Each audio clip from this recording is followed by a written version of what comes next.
Hello friends, मैं अनीता भास्कर अपने YouTube channel पर आप सभी लोगों का स्वागत करती हूँ। फ्रेंड्स, मैंने मूल अधिकार कराया था पॉलिटिकल साइंस में। मैंने दो करा दिए थे, क्षमता का अधिकार और स्वतंत्रता का अधिकार। तो आज मैंने थर्ड पॉइंट लिया है, शोषण के विरुद्ध अधिकार। तो आज हम शोषण के विरुद्ध पढ़ेंगे और उसके बाद दो अधिकार आज हम पढ़ेंगे, फिर दो अधिकार रह जाएगा, वो नेक्स्ट वीडियो में हम पढ़ेंगे। फ्रेंड्स, आपसे वीडियो शुरू करने से पहले बस इतनी सी रिक्वेस्ट है कि अगर आपको वीडियो अच्छा लगता है तो आप उसको लाइक करें, शेयर करें, सब्सक्राइब करें, जिससे कि आप तक नोटिफिकेशन जब भी मैं नई वीडियो डालूं तो पहुंच सके। तो चलिए फ्रेंड्स, शुरू करते हैं। इंडियन पॉलिटी में मूल अधिकार का थर्ड पॉइंट, शोषण के विरुद्ध अधिकार। तो इसमें फर्स्ट पॉइंट आ जाता है शोषण के विरुद्ध अधिकार में, मानव दुर्व्यापार या बलात्श्रम का निषेध। तो अनुच्छेद 23-24 में है ये शोषण का जो है शोषण के विरुद्ध अधिकार। तो अनुच्छेद 23 जो है उसमें मानव दुर्व्यापार, बेगार, बलात्श्रम और इसी प्रकार के अन्य बलात्श्रम के प्रकारों पर भी प्रतिबंध लगाता है। तो ये जो अनुच्छेद 23 है, मतलब मानव दुर्व्यापार जो है उसमें मतलब मानव का पहले जो है व्यापार किया जाता था, उन्हें बेचा जाता था, खरीद फरोख्त की जाती थी। तो उस पे यह जो है अनुच्छेद 23 प्रतिबंध लगाता है। बेगार, बलाश्रम, बेगार जो काम करवाते थे, लोग बेगारी करवाते थे और पैसे नहीं देते थे, और इसी प्रकार के अन्य बलाश्रम के प्रकारों पर भी प्रतिबंध लगाता है। इस व्यवस्था के अंतर की गई कि कोई भी उल्लंघन कानून के अनुसार दंडनीय होगा। यह अधिकार नागरिक एवं गैर नागरिक दोनों के लिए उपलब्ध होगा। यानी ये जो अधिकार है शोषण के विरुद्ध, तो चाहे बाहर के नागरिक हों, यहाँ पे जो रह रहे हैं, तो उनके लिए भी और हमारे लिए भी ये समान रूप से यह उपबंध लागू होता है। यह किसी व्यक्ति को न केवल राज्य के खिलाफ बल्कि व्यक्तियों के खिलाफ भी सुरक्षा प्रदान करता है। तो सेकंड पॉइंट है इसमें, मानव दुर्व्यापार शब्द में शामिल है यह है पुरुष, महिला एवं बच्चों की वस्तु के समान खरीद बिक्री। यानी पुरुष हो, महिला हो या बच्चे हो, कि जैसे पहले खरीद के दास बना लिया जाता था, बेगारी करवाई जाती थी, मजदूरी करवाई जाती थी, या जो भी राजा महाराजा से खरीद फरोख्त करते थे, तो उन सब चीज़ों को ये अमानवीय था और ये अच्छा प्रचलन नहीं था। तो जिसकी वजह से इस पे जो है प्रतिबंध लगाया गया। महिलाओं और बच्चों का अनैतिक दुर्व्यापार, इसमें वेश्यावृत्ति भी शामिल है।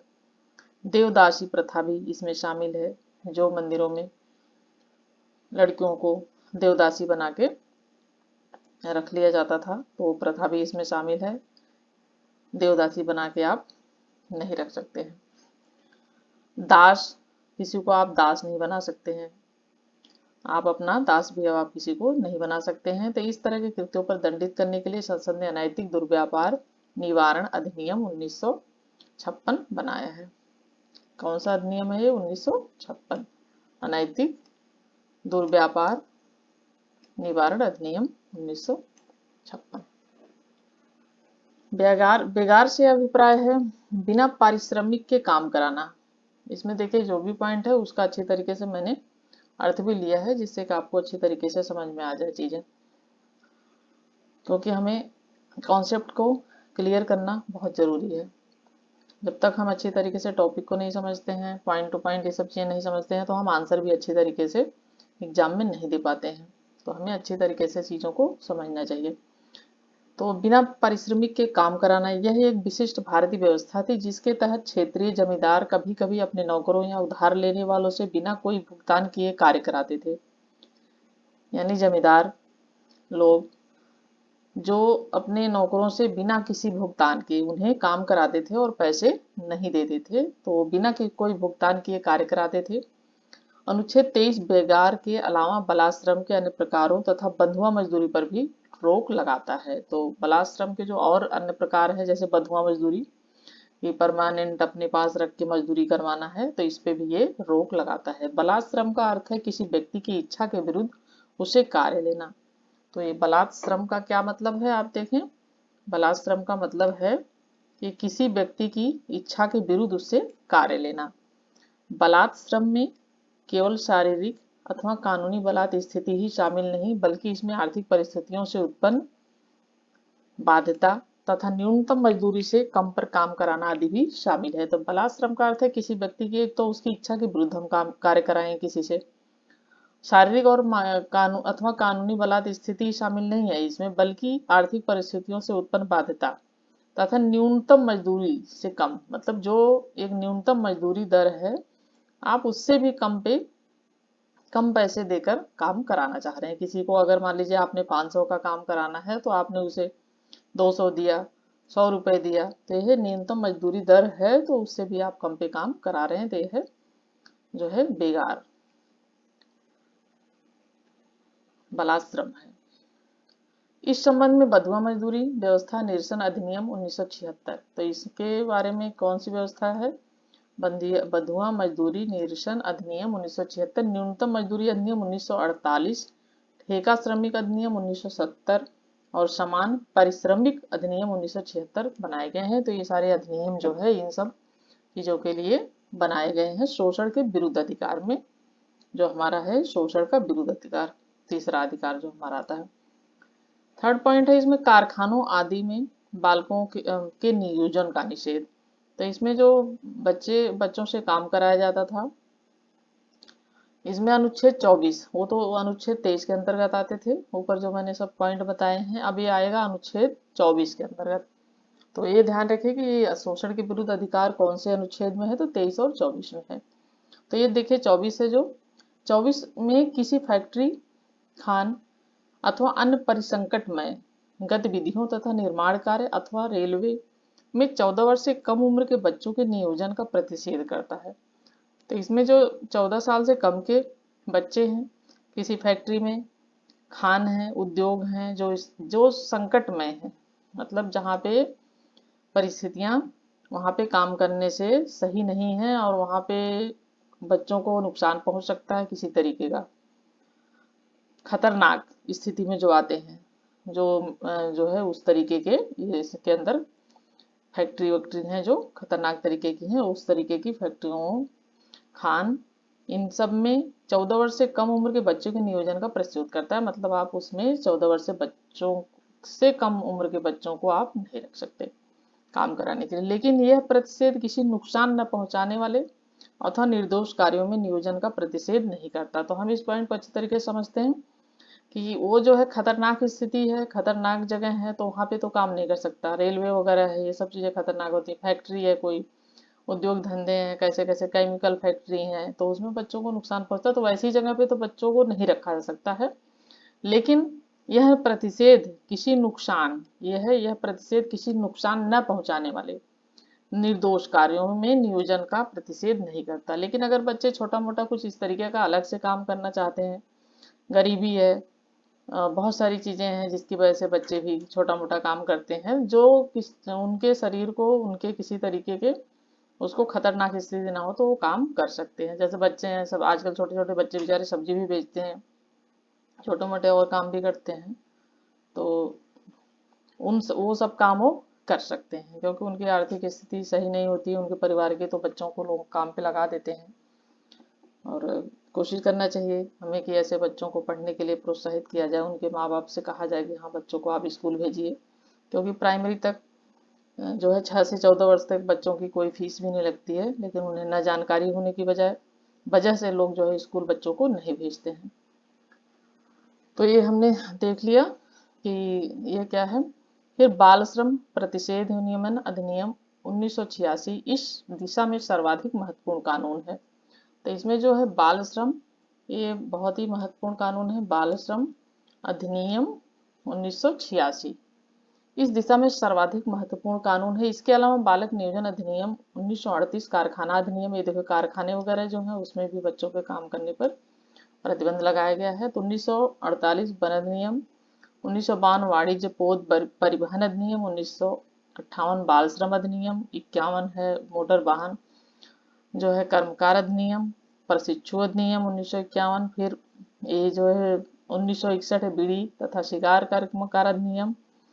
इसी प्रकार के अन्य अधिनियम निश्चित आयु से कम के बालकों के नियोजन का प्रतिषेध करते हैं। तो इसी तरीके से जो भी खतरनाक जो है व्यवसाय हैं उनमें इनके बालकों के नियोजन का ये प्रतिषेध किया जाता है इस अनुच्छेद द्वारा 24 के द्वारा।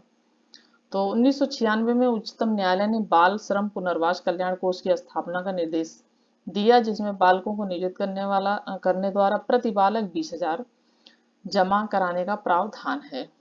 तो ये जो है निर्देश है। शिक्षा स्वास्थ्य पोषण में भी सुधार के निर्देश दिए गए। इसने बच्चों की शिक्षा स्वास्थ्य और पोषण में भी सुधार के निर्देश दिए। बालक अधिकार संरक्षण आयोग अधिनियम 2005 बालकों के अधिकारों के 2000 ये अधिनियम है 2005 बालकों के अधिकारों के संरक्षण के लिए एक राष्ट्रीय आयोग और राज्य आयोग की स्थापना और बालकों के विरुद्ध अपराधों अथवा बालक अधिकारों के उल्लंघन पर भी शीघ्र विचारण के लिए अधिनियमित किया गया। इसमें फोर्थ पॉइंट है 2006 में सरकार ने बच्चों के घरेलू नौकरियों के रूप में काम करने अथवा व्यावसायिक प्रतिष्ठानों जैसे होटलों, रेस्तरां, दुकानों, कारखानों, रिसोर्ट, अस्पताल, चाय आदि की दुकानों पर नियोजन पर रोक लगा दी है। तो इसमें 2006 में सरकार ने वहां पे भी रोक लगा दी है। जैसे घरों में छोटे बच्चों को काम पे रख लिया जाता था, तो आप 14 वर्ष से कम के बच्चों से घरों में भी काम नहीं करा सकते, उन्हें घरेलू नौकर नहीं बना सकते। नहीं, छोटे छोटे बच्चों को लोग घरों में, दुकानों पर, होटलों वगैरह पे आदि पे काम कराते थे और उन्हें रख लेते थे। तो अब आप उस पे भी, उन जगहों पर भी 14 वर्ष से कम वर्ष के बच्चों को नहीं रख सकते। ठीक, अगर ऐसा किया किसी ने, 14 वर्ष से कम आयु के बच्चों को नियत करने वाले को विरुद्ध अभियोजन और दंडात्मक कार्रवाई की चेतावनी दी गई है। तो उनके खिलाफ जो है ये विरुद्ध है, उन्हें चेतावनी दी गई है कि ये जो है दंडात्मक कार्रवाई है और आप ऐसा नहीं कर सकते, उन्हें दंड दिया जाएगा। 5वां पॉइंट है बाल श्रम संशोधन अधिनियम 2016 बाल श्रम निषेध विनिमय संशोधन अधिनियम 2016 द्वारा बाल श्रम निषेध विनिमय अधिनियम 1986 को संशोधित कर दिया गया। इसने मूल संविधान अधिनियम का नाम बदलकर बाल एवं किशोर श्रम, तो उसका नाम बदलकर जो है ये बाल एवं 86 को संशोधित कर दिया गया और इसका नाम बदल दिया गया है बाल एवं किशोर श्रम निषेध एवं विनियमन अधिनियम 1986 कर दिया गया। संशोधन अधिनियम 14 वर्ष से कम आयु के बच्चों को सभी व्यवसाय प्रक्रियाओं में रोजगार निषिद्ध करता है। पहले निषेध 18 व्यवसायों 65 प्रक्रियाओं पर लागू था। पहले कितने पर लागू था? 18 व्यवसाय और 18 और 65 प्रक्रियाओं पर लागू था। संशोधन अधिनियम उल्लंघन करने वालों के लिए कड़े दंड का भी प्रावधान है। 6 माह से 2 वर्ष तक की कैद अथवा 20,000 से 50,000 तक का जुर्माना। अपराध दोहराए जाने पर कैद की अवधि 1 से 3 वर्ष होगी। 1 साल से 3 वर्ष जो है, अगर अपराध किसी ने दोहराया तो होगी 3 वर्ष तक। अब हमारा तो शोषण के विरुद्ध 23-24 जो अनुच्छेद था वो हमारा हो गया कंप्लीट। तीसरा, ये हमारा फोर्थ है मूल अधिकार जो है ये धार्मिक स्वतंत्रता का अधिकार। तो हमारा चौथा है धार्मिक स्वतंत्रता का अधिकार। इसमें देखते हैं हमें अपने अंतःकरण की और धर्म के अवैध रूप से मानने, आचरण करने, प्रचार करने की स्वतंत्रता है। तो अनुच्छेद 25 के अनुसार 23-24 शोषण के विरुद्ध अधिकार था, तो अब ये 25 और 26 से है। 25 के अनुसार सभी व्यक्तियों को अंतःकरण की स्वतंत्रता और धर्म के अवैध रूप से मानने, आचरण करने और प्रचार करने का समान हक होगा। यानी सभी व्यक्तियों को अंतःकरण की स्वतंत्रता और धर्म को मानने और जो है प्रचार करने, इन सब की स्वतंत्रता होगी। रूपों के साथ भगवान या उसके स्वतंत्रता, किसी भी व्यक्ति को भगवान या उसके रूपों के साथ अपने ढंग से अपने संबंध को बनाने की आंतरिक स्वतंत्रता मानने का अधिकार, धार्मिक विश्वास और आस्था की सार्वजनिक और बिना भय के घोषणा करने का अधिकार, आचरण का अधिकार, धार्मिक पूजा परंपरा समारोह करने, अपनी आस्था यानी आप धार्मिक पूजा करना है, समारोह करना है, विचारों के प्रदर्शन और स्वतंत्रता प्रसार अधिकार, अपनी धार्मिक आस्थाओं का अन्य प्रकार और प्रसार जो भी आप करना चाहते हैं, अपने धर्म के सिद्धांतों को प्रकट करना, परंतु इसमें किसी व्यक्ति को अपने धर्म में धर्मांतरित करने का अधिकार सम्मिलित नहीं है। तो आप उपयुक्त तो चीजें कुछ भी कर सकते हैं, लेकिन आप किसी और व्यक्ति को अपने धर्म में धर्मांतरित करते हैं, उसका अधिकार आपको नहीं है। जबरदस्ती किया गया धर्मांतरण सभी समान व्यक्तियों के लिए सुनिश्चित अंतःकरण की स्वतंत्रता का अतिक्रमण करता है। यानी अगर कोई अपनी इच्छा से कोई धर्म किसी और धर्म को अपनाना चाहता है तो उसमें दिक्कत नहीं है, लेकिन उसके साथ जबरदस्ती आप नहीं कर सकते हैं कि उसे अपने धर्म में मानने के लिए बाध्य किया जाए, तो ये अपराध है एक तरीके से। ठीक, तो अनुच्छेद 25 केवल धार्मिक विश्वास को ही नहीं बल्कि धार्मिक आचरणों को भी समाहित करता है। अनुच्छेद 25 में 2 व्याख्याएं भी की गई हैं। पहला, कृपाण धारण करना और जो है लेकर चलना सिख धर्म के मानने का अंग समझा जाएगा। सिख धर्म के लिए जो है छूट है कि वो कृपाण धारण करेंगे और उसे लेकर भी चलेंगे, वो तलवार टाइप की जो होती है वो लेकर चल सकते हैं। सिख धर्म के मानने का अंग समझा जाएगा। और दूसरा, इस संदर्भ में हिंदुओं में सिख, जैन और बौद्ध भी सम्मिलित हैं। धार्मिक कार्यों के प्रबंध की स्वतंत्रता। अनुच्छेद 26 के अनुसार प्रत्येक धार्मिक संप्रदाय या उसके किसी अनुभाग को निम्नलिखित अधिकार प्राप्त होंगे। धार्मिक एवं मूर्त प्रयोजन के लिए संस्थाओं की स्थापना और पोषण का अधिकार, अपने धर्म विषय कार्यों का प्रबंध करने का अधिकार, जंगम और स्थावर की संपत्ति अर्जन और स्वामित्व का अधिकार। अनुच्छेद 25 जहां व्यक्तिगत अधिकारों की गारंटी देता है। देखिए जो अनुच्छेद 25 है, ये ध्यान से देखें और सुने अच्छी तरीके से पॉइंट, इन्हीं में से क्वेश्चन बनाए जाते हैं।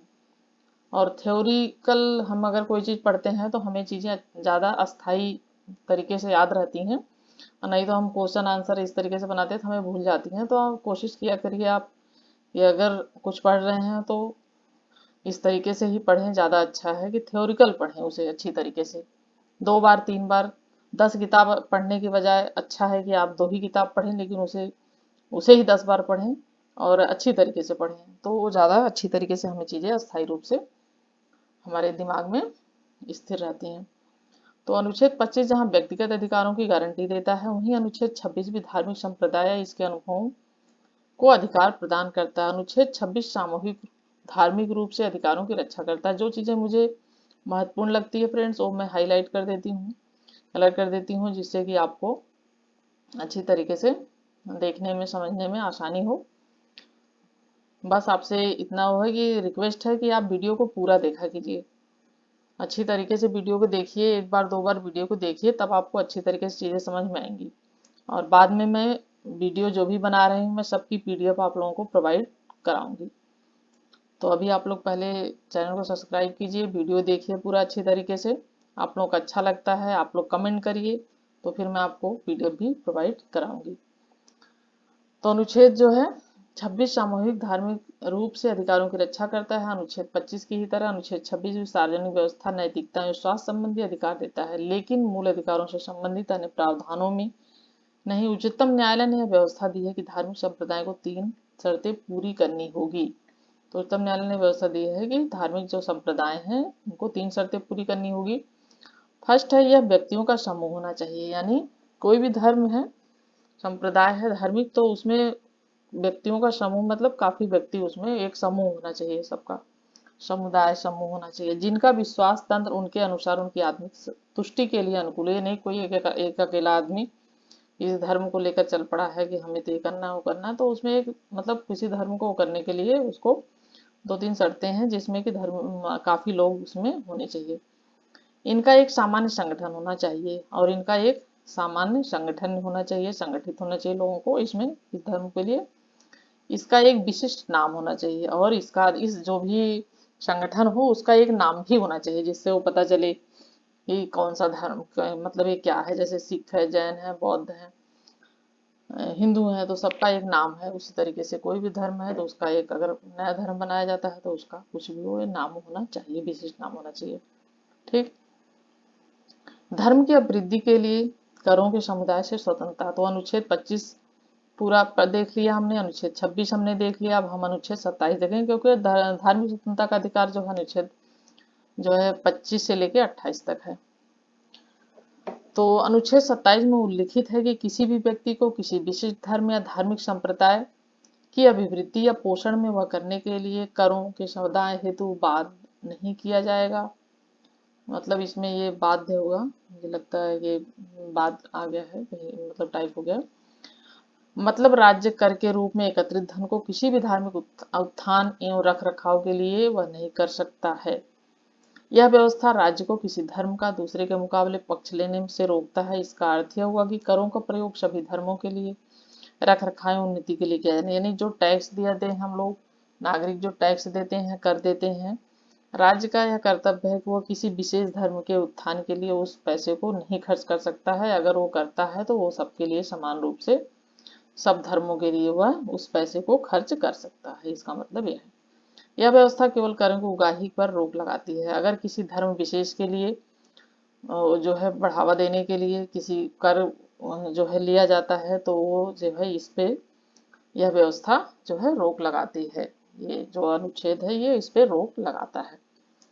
ऐसा इसलिए क्योंकि शुल्क लगाने का उद्देश्य धार्मिक संस्थाओं पर निरपेक्ष प्रशासन के पक्ष में नियंत्रण लगाना है, क्योंकि हमारा जो है देश है धर्मनिरपेक्ष है, तो इसलिए हमें किसी धर्म विशेष को बढ़ावा न देके सबको समान समझना राज्य का, सरकार का दायित्व है, कर्तव्य है उनका। तो इसलिए इस तरीके से सरकार ऐसा नहीं कर सकती है किसी धार्मिक संस्था पे जो है ज़्यादा वो करे, तो नियंत्रण लगाना है ताकि उन्हें विशेष सुविधाएं सुरक्षा मुहैया कराई जा सके, तो जिससे सभी को सुविधाएं और सुरक्षा मुहैया कराई जा सके। धार्मिक शिक्षा में उपस्थित होने से स्वतंत्रता अनुच्छेद 28 के अंतर्गत राजनीति से पूर्णतः पोषित किसी शिक्षा संस्था में कोई धार्मिक शिक्षा न दी जाए। अनुच्छेद 28 4 प्रकार की शैक्षिक संस्थानों में विभेद करता है। तो अनुच्छेद 28 में भी है कि वह राजनिधि से, यानी राजनिधि से राज्य पूर्णतः पोषित किसी शिक्षा संस्था में कोई धार्मिक शिक्षा न दी जाए। तो जो राज्य के अंतर्गत या राजनिधि से जो पोषित हैं, जो सरकार, जो स्कूल हैं, कॉलेज हैं, जो जिसका खर्च सरकारी कॉलेज हैं, किसी भी सरकारी कॉलेज में कोई धार्मिक शिक्षा नहीं दी जाएगी। यह जो है राज्य का उस पर रोक लगाना है राज्य को कि किसी भी स्कूल में धार्मिक शिक्षा न दी जाए। अनुच्छेद 28 4 प्रकार की शैक्षिक संस्थानों में विभेद करता है, लेकिन ये 4 प्रकार की शैक्षिक संस्थानों में विभेद करता है। ऐसे संस्थान जिनका पूरी तरह रख रखाव राज्य करता है, ऐसे संस्थान जिनका प्रशासन राज्य करता है, लेकिन उनकी स्थापना किसी दिन विन्यास या न्यास के तहत हो, राज्य द्वारा मान्यता प्राप्त, ये राज्य है, यहाँ पे राज हो गया है, राज्य द्वारा मान्यता प्राप्त संस्थान ऐसे संस्थान जो राज्य द्वारा वित्तीय सहायता प्राप्त कर रहे हैं। तो जो भी स्कूल कॉलेज हैं वो वित्तीय सहायता ले रहे हैं राज्य से। ऐसे संस्थान जो राजनीति से पूर्णतः पोषित हैं वो किसी शिक्षा संस्था में कोई भी धार्मिक शिक्षा नहीं दे सकते हैं। ठीक, तो फ्रेंड्स जो है आज के लिए इतना ही, और नेक्स्ट वीडियो में 2 अधिकार जो है लास्ट के और पढ़ाऊंगी मैं आपको। तो 4 अधिकार हमारे आज मौलिक अधिकार हमारे पूरे हो गए, 2 अधिकार बचे हैं, तो नेक्स्ट वीडियो में हो, क्योंकि वीडियो फिर लंबा हो जाता है काफ़ी, और थोड़ा थोड़ा पढ़ते रहिए, समझते रहिए, और अगले नेक्स्ट वीडियो में फिर मैं कराऊंगी वो सब जो बच रहे हैं। और हिस्ट्री की भी वीडियो डाल रही हूँ, हिस्ट्री की भी देखिए, इसकी भी देखिए, और बहुत अच्छे क्वेश्चन बना रही हूँ मैं। तो आप लोगों से बस रिक्वेस्ट है कि वीडियो देखने के बाद लाइक करें, कमेंट करें, सब्सक्राइब करें चैनल को। Thank you friends, thank you for watching video, thank you.